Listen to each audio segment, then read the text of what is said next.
നിങ്ങളെല്ലാവരും മീൻ വാങ്ങുമ്പേ ഇങ്ങനെ ഒരൊറ്റ വട്ടം ഒന്ന് വെച്ച് നോക്കണേ. സംഭവം അടിപൊളിയാട്ടോ. എനിക്കിന്ന് കിട്ടിയത് നല്ല മാന്തളും കിട്ടിയിരിക്കണ്.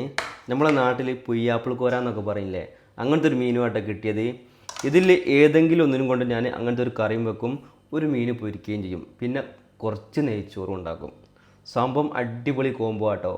അപ്പോൾ നമുക്ക് വീഡിയോയിലേക്ക് പോയാലോ. ചട്ടിയിൽ വെച്ച വെളിച്ചെണ്ണ ചൂടായപ്പം കുറച്ച് ഉലുവട്ട് പൊട്ടിച്ചെടുത്തിട്ട് അതിലേക്ക് ചതച്ചെടുത്ത് വെളുത്തുള്ളി ഇഞ്ചി ചെറിയിലിട്ട് കൊടുത്തിട്ട് അതിന്റെ പച്ചമണം മാറുകളും ഒന്ന് വഴറ്റിയെടുക്കുക. എന്നിട്ട് 2 തക്കാളി 5 പച്ചമുളക് ഇട്ട് ഒന്നുകൂടി വഴറ്റിയെടുക്കുക. എന്നിട്ട് 3 സ്പൂൺ മല്ലിപ്പൊടി, 1/2 ടീസ്പൂൺ മഞ്ഞൾപ്പൊടി, 4 ടീസ്പൂൺ മുളക് പൊടി ഇട്ട് അതിലൊഴിച്ച വെളിച്ചെണ്ണ തെളിഞ്ഞ് വരുവോളും ഒന്ന് ഇളക്കി കൊടുക്കുക. ഈ കറിയിൽ പുളി മാങ്ങയൊന്നും വേണ്ടട്ടോ. എന്നിട്ട് പാകത്തിന് വെള്ളവും ഒഴിച്ച് ഉപ്പിട്ട് അവിടെ മൂടി വെച്ച് ഒരു 15 മിനിറ്റോളം വേവിച്ചെടുത്തിട്ടോ. കറിയിലേക്ക് അവസാനം നമ്മൾ പുയ്യാപ്പിളക്കോരാട്ട് ഇട്ട് കൊടുത്തത് മാന്തൾ പൊരിക്കുകയും ചെയ്യാം. പിന്നെ മൂടി വെച്ച് ഒരു 5 മിനിറ്റ് കൂടി വേവിച്ചെടുത്തിട്ട് 4 ചെറിയിലിട്ട് തേങ്ങ അത് കറിയിലേക്ക് ഒഴിച്ചൊന്ന് തിളപ്പിച്ചെടുക്കുക. എന്നിട്ട് വെളിച്ചെണ്ണയിൽ ചെറിയുള്ളിയും കറിവേപ്പിലയും വറവിട്ട് കറിയിലേക്ക് ഒഴിച്ചാൽ നമ്മളെ സ്പെഷ്യൽ കറി ഇവിടെ റെഡി ആയിട്ടോ. ഈ കറിക്ക് ഞങ്ങൾ ഉണ്ടാക്കുന്നത് നെയ്ച്ചോറാട്ടോ. നെയ്സ്പത്തിരി ഒക്കെ ഉണ്ടെങ്കിൽ അടിപൊളിയാവുമായിരുന്നു. നെയ്ച്ചോറും സൂപ്പർ ആട്ടോ ഈ കറിക്ക്. പിന്നെ വേഗം നമ്മളെ മാന്തളം ഒന്ന് പൊരിച്ചെടുത്ത് പിന്നെ നോമ്പൊക്കെ തുറന്നതിന് ശേഷം പ്ലേറ്റിലേക്ക് കുറച്ച് നെയ്ച്ചോറും ഒരു കഷ്ണം പൊരിച്ച മീനും കുറച്ച് കറി ഒഴിച്ച് ഞങ്ങൾ എല്ലാവരും ഇരുന്ന് കഴിച്ചിട്ടോ. സംഭവം അടിപൊളി. വീഡിയോ കാണുമ്പോൾ ഫോളോ ചെയ്യാത്തവരുണ്ടെങ്കിൽ ഒന്ന് ഫോളോ ചെയ്ത് സപ്പോർട്ട് ചെയ്യണേ.